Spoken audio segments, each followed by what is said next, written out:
abadan bi rahmatika ya arhamar rahimin. Ashabal fadilah ingkang kawula muliaken sahabat-sahabat saya semua,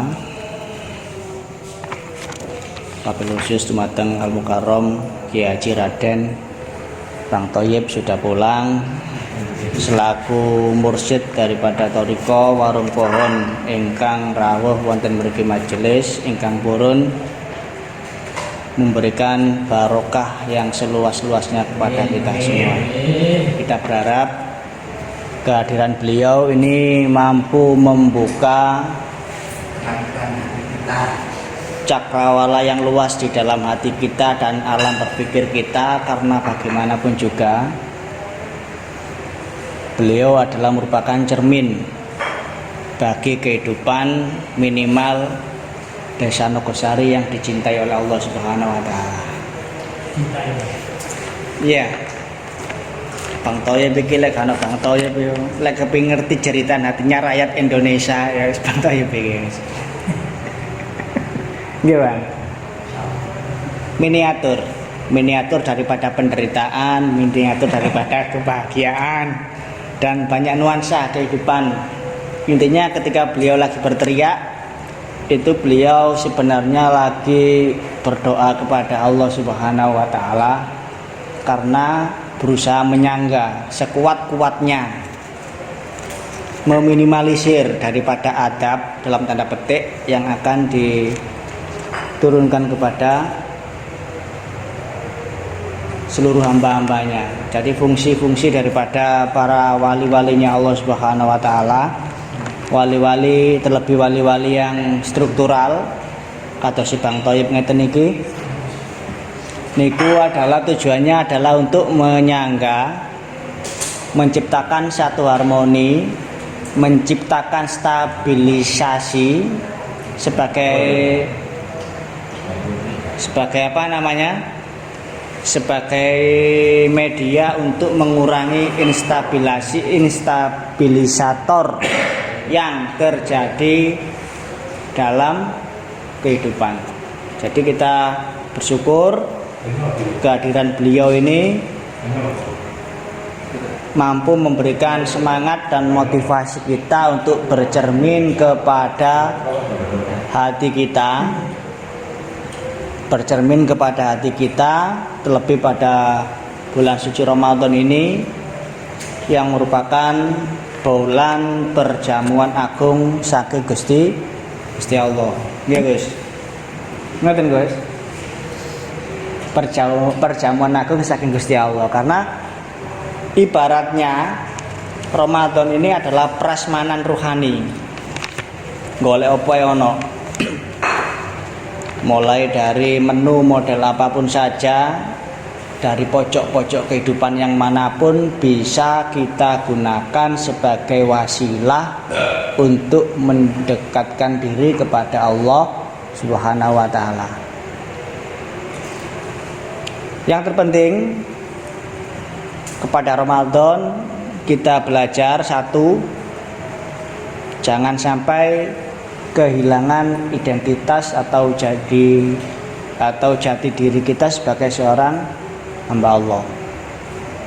Ning Al-Qur'an disebutkan ya ayyuhan nasu ubudu rabbakumul ladzi khalaqakum waladzina min qablikum la'alakum tattaqun. Sebagaimana ending daripada bulan puasa adalah mencipta pribadi yang punya karakter tunduk lan patuh terhadap segala ketentuan-ketentuan Allah Subhanahu wa taala. Napa artosipun niku Gus? Ya ayyuhan nasu budu. Wahai manusia, eling-eling para menungso. Kok budu padha ngabektiya sira kabeh marang Allah. Ya ayyuhan nasu budu rabbakumul ladzi, ini disebutkan dalam salah satu tafsir. Kalau nggak salah itu saya dulu pernah diajari oleh Bang Thoyib. Ini menandakan bahwasanya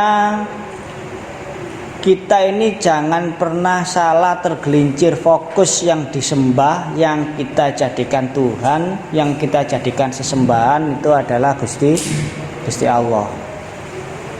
Hal ini mengandung satu pengertian, makhluknya Allah atau nuansa-nuansa kehidupan yang diciptakan oleh Allah ini berpotensi untuk menjadi sesembahan-sesembahan kita, yang lebih jauh lagi hal itu akan menjadi hijab perjalanan kita kepada Allah Subhanahu wa taala.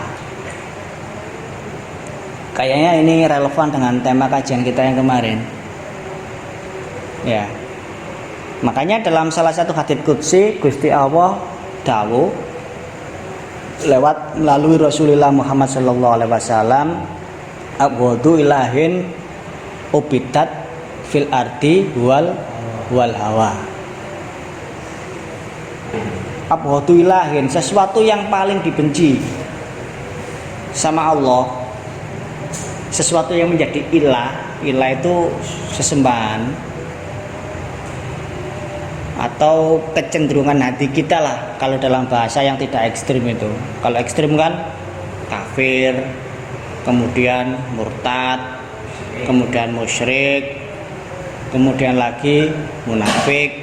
Ini kecenderungan hati kita yang menomorduakan Allah Subhanahu wa taala, yang paling dibenci karo Gusti Allah yaiku al-hawa, hawa nafsu.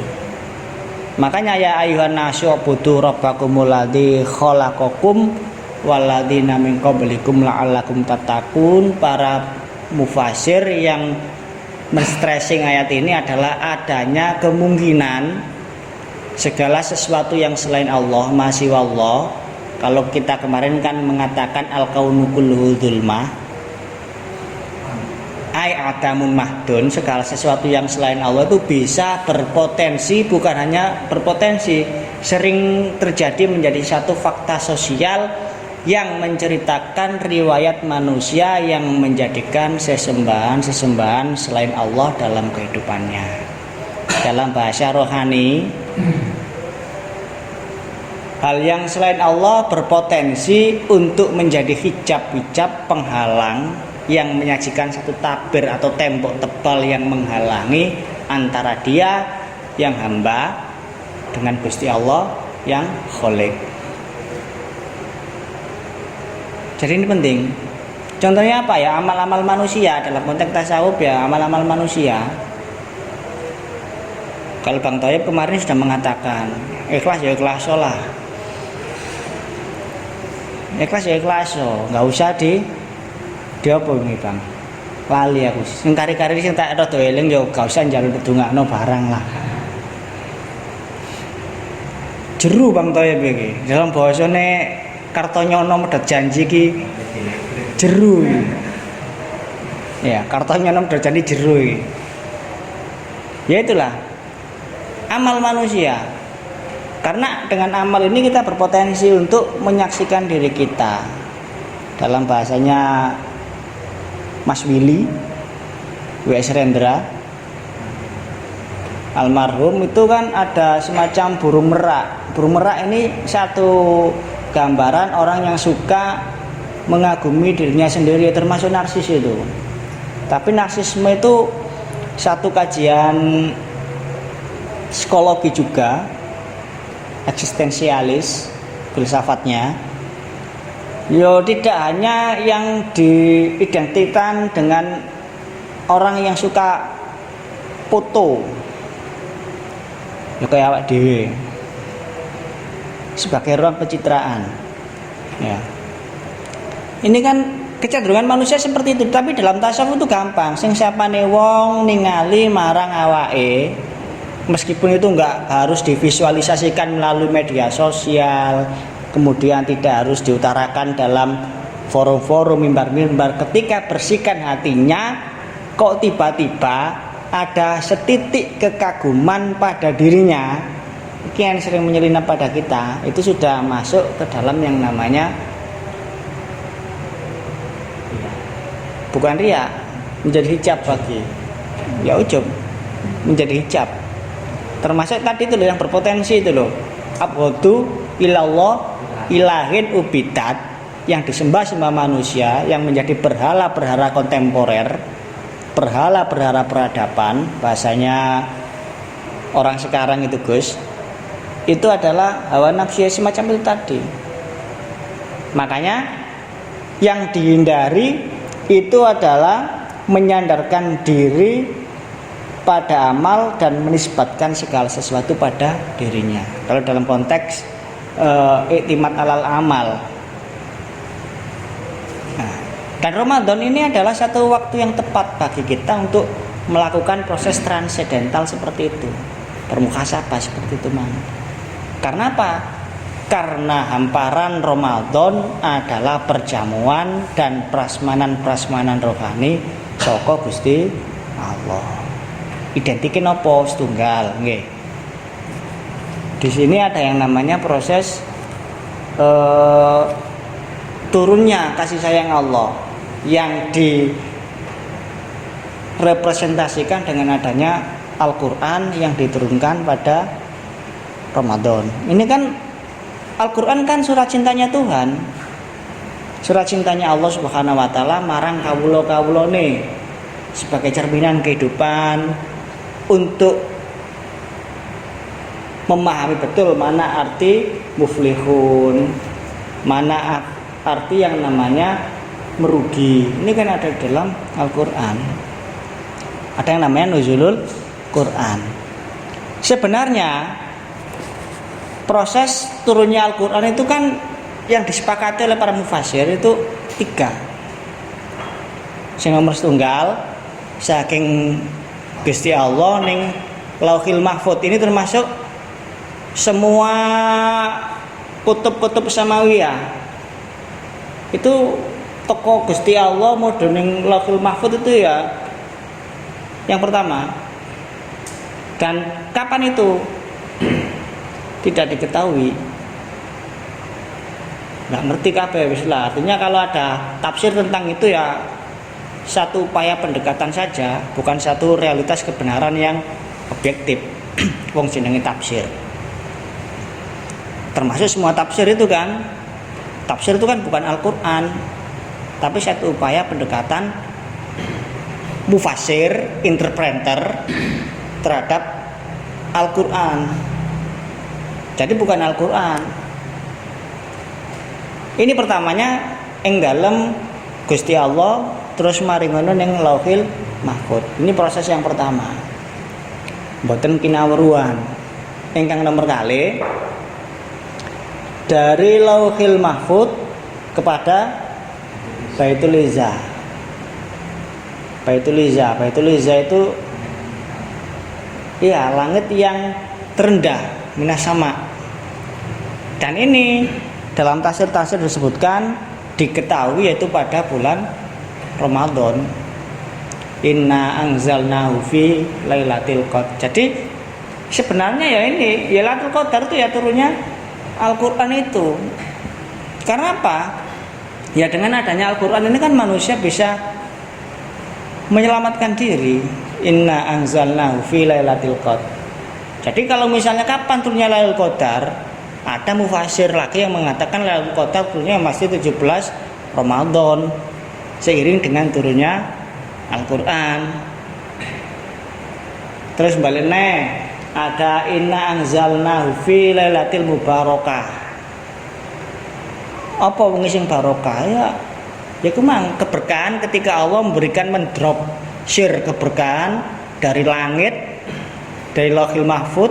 Dari Lauhil Mahfuz itu perpustakaannya Allah yang terkunci, yang penuh dengan rahasia-rahasia penciptaan dan sebagainya. Makanya lembah Jaf iso nembus kono ya sekti. Tokcar merandungan wong sapa ya mandi. Ndelok jodone Imin sapa niku ketok Imin. Pernone abang. Misale. Tapi enggak iso. Tapi ada juga katanya itu jin atau golongan setan yang memporak-porandakan Lauhul Mahfuz sana berusaha, tapi ya kadang-kadang ya memang dikasih betul loh. Kadang-kadang tidak, mulane kadang-kadang le ono ramal togel bener yo info bocorannya kok ngono Mang. Jadi ini Lauhul Mahfuz ning Baitul Izzah. Terus ayat sing cetha maneh syahrul ramadhana unzila fil Qur'an. Apa terus ya Gus? Hudal nasi minal huda wal bayyinati minal huda wal furqan. Ning jerone wulan Ramadan niku mudune Al-Qur'an. Jadi kinaweruhan wulan Ramadan. Nih Gus, wulan Ramadan Baitul Izzah. Kalau tadi proses yang pertama dari Allah kemudian ke Lauhul Mahfuz ini tidak kinaweruhan, termasuk kutub-kutub samawi, termasuk seluruh cerita kehidupan dunia dan turunnya secara gemblengan. Gemblengan itu bahasa global, global. Secara ijmalan lain kitab itu. Ijmalan itu artinya wape wis. Artinya cerita itu sudah diberikan di situ, semuanya wis di-drop wis habis. Termasuk yang proses yang kedua itu dari Lauhul Mahfuz ke Baitul Izzah ini juga semuanya Al-Qur'an sudah turun semuanya sudah. Secara menyeluruh. Wis kabeh mudhun. Baru yang ketiga proses transmisinya Al-Qur'an. Transmisi Gus ya bahasanya Gus ya. Transmisinya Al-Qur'an itu melalui via malaikat Jibril, ya melalui itu ya Pak. Dari Allah via malaikat Jibril kepada Nabi Muhammad sallallahu alaihi wasallam. Udah bulan Ramadan Gus ya? Sama ya, tadi saya sama bulan Ramadan. Tanggal 17 itu Ramadan. Dan prosesnya secara tafsil, perinci, gonditi sesuai dengan pendekatan kebutuhan. Kalau dalam bahasanya teorinya tafsir itu approach needs, ya needs. Pendekatan approach itu kan PDKT, pendekatan takorup itu ya, pendekatan kebutuhan. Artinya dari proses yang pertama seluruh kehidupan yang sudah diturunkan, skenario hidup yang sudah ada, kemudian Nabi Muhammad ini nanti pelan-pelan Nabi Muhammad ini akan membutuhkan mulai Iqra sampai al-yauma akmaltu lakum dinakum wa atmamtu alaikum nikmati wa raditu islama Madinah. Ya untung ono iki bagian salah kapal. Itu meskipun itu masih pro kontra. Wataku yauman itu kan ada ayat yang terakhirnya berkontra apakah al-yaum akmaltu itu karena al-yaum al-maktu itu turun pada haji wada, haji yang terakhir tanggal 9 Dzulhijjah. Kan 9 Dzulhijjah ini kan Nabi Muhammad masih odik, canteng dureng, masih hidup kemudian tersisa beberapa hari kemudian kan sumare wonten alam sumare menuju Allah Subhanahu wa taala. Artinya meninggal dunia. Ini kan kemudian ada ayat satu wataku yauman apa ya Gus? Lali ya. Wataku yauman itu mang. Takutlah pada satu hari yang di situ seseorang tidak bisa membackup siapapun gitu kalau artinya. Kalau tadi yang kinauran kan al-yaum akmaltu itu. Tapi pro kontra. Lepas daripada mana yang terakhir itu semuanya membutuhkan dimensi waktu 23 tahun selama kehidupan Rasulullah, mulai menerima wahyu umur 41, antara 40 ke 41. Yes, pada saumurannya awak dhewe iki. Dari proses kontemplasi ya proses kontemplasi marono nerima wahyu. Enggak usah mengambil perjalanan ke arah barat ning Gua Hira. Lebihan dengan Nabi kontemplasinya ning Gua Hira. Lah rasake nang kos-kosan, nang hotel, nang motel, ning kafe. Itu kan berpikir, kontemplasi, golek teori-teori gugusan ide bagaimana keluar daripada kepengapan hidup di dera corona. Ya apa sekiranya proyek kita berjalan dan sebagainya. Cari ilham, cari ide-ide seperti itu. Itu selama 23 tahun. Jadi Al-Qur'an itu tidak pernah turun di ruang yang hampa. Tidak pernah turun di ruang yang hampa. Makanya ada konteks.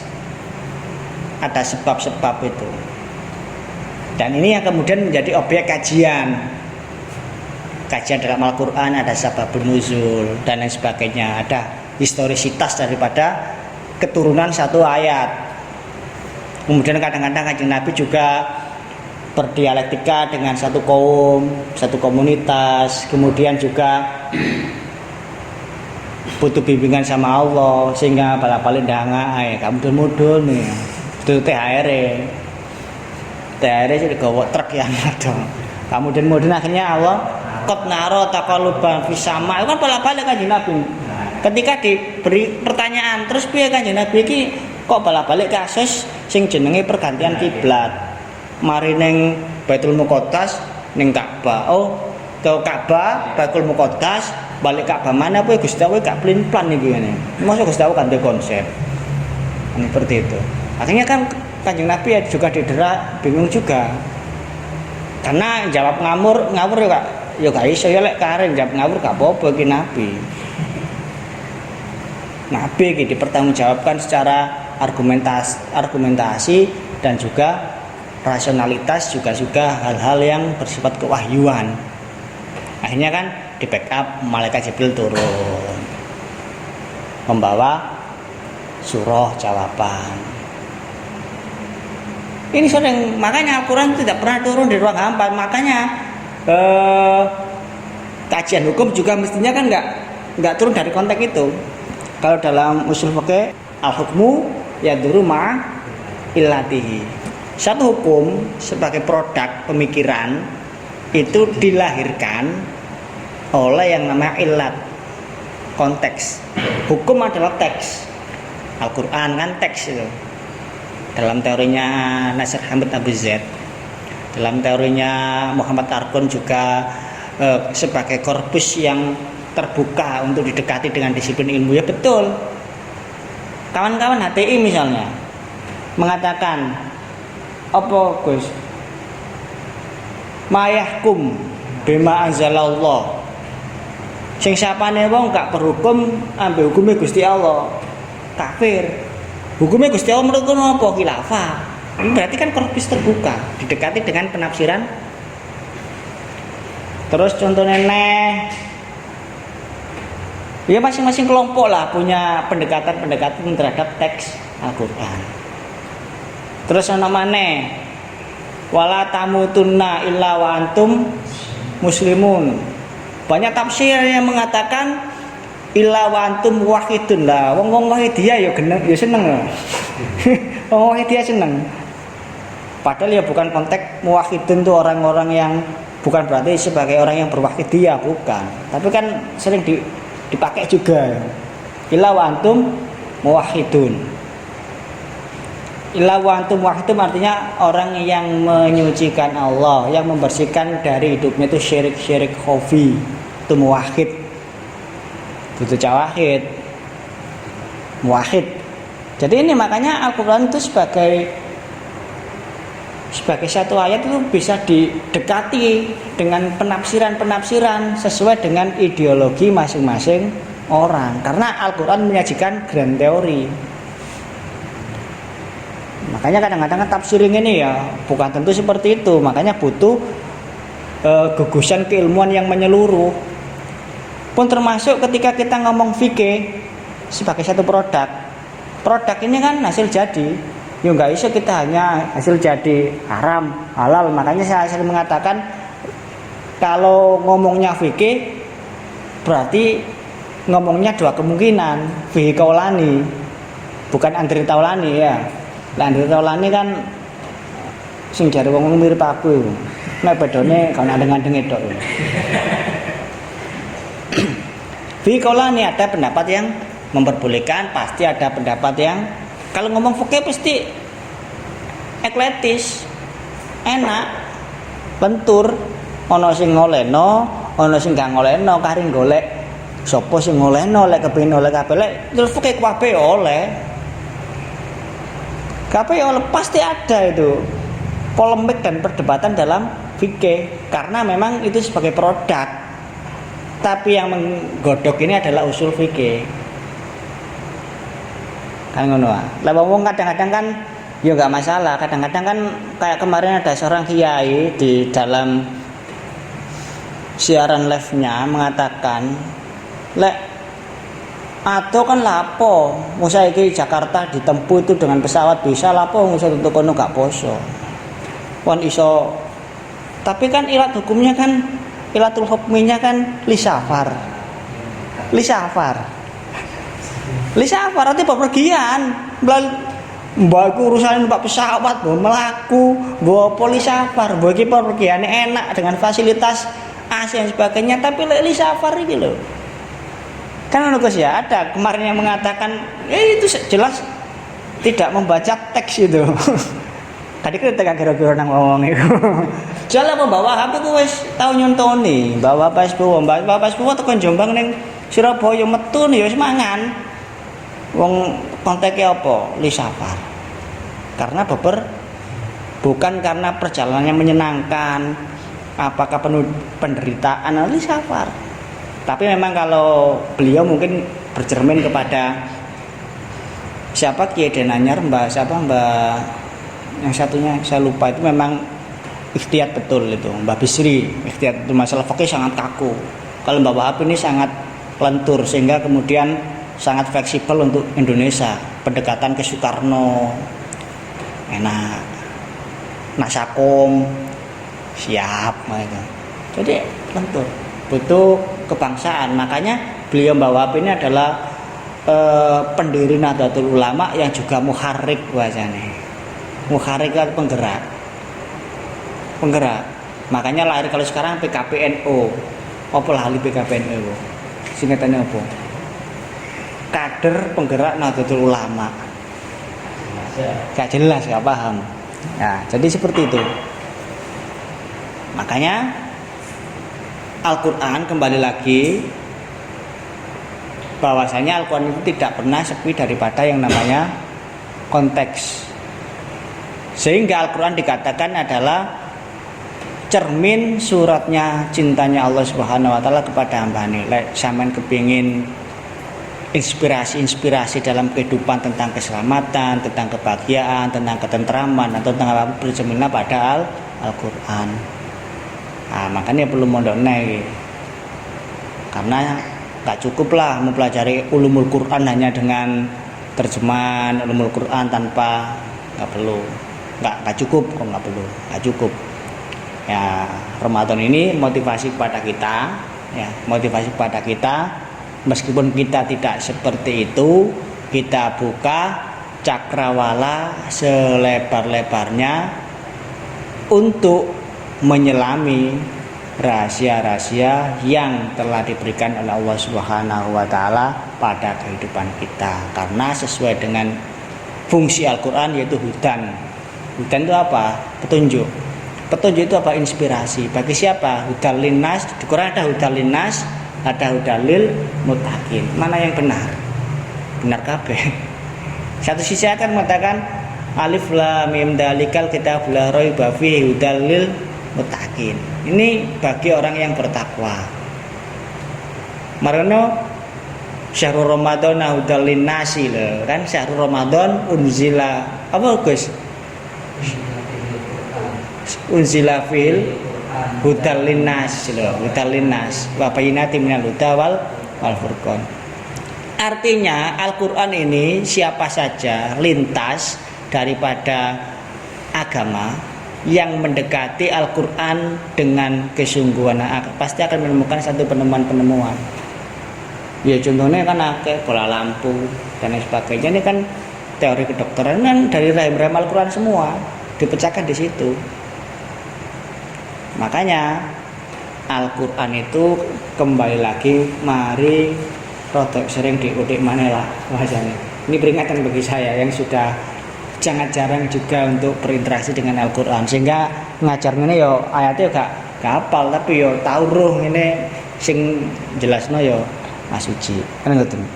Jadi itu cerminan pada malam hari ini, mari kita motivasi lagi kehidupan kita dengan kemampuan kita masing-masing, dengan aktivitas kita masing-masing, tidak tahu kita menjadi apa. Yang terpenting mari kita bercermin sedikit demi sedikit kepada nilai-nilai yang telah diturunkan dalam Al-Quran, agar hidup dan kehidupan kita ini benar-benar mendapatkan bimbingan dari Allah Subhanahu wa Ta'ala. Dan semoga pertemuan Ramadan ini bukan satu pertemuan yang terakhir. Tadi itu mbahnya Mas Arif meninggal dunia ya, yang di Dalpang. Mari kita kirim Fatihah juga lah yang di Dalpang. Tadi Mbak Mas Arif yang di Dalpang meninggal dunia. Semoga beliau mendapatkan ampunan dari Allah Subhanahu wa Ta'ala, diridhoi oleh Allah, dan pertemuan kita ini menjadikan satu sebab pertemuan yang diridhoi oleh Allah Subhanahu wa Ta'ala. Ala hadiniya lahumul Fatihah.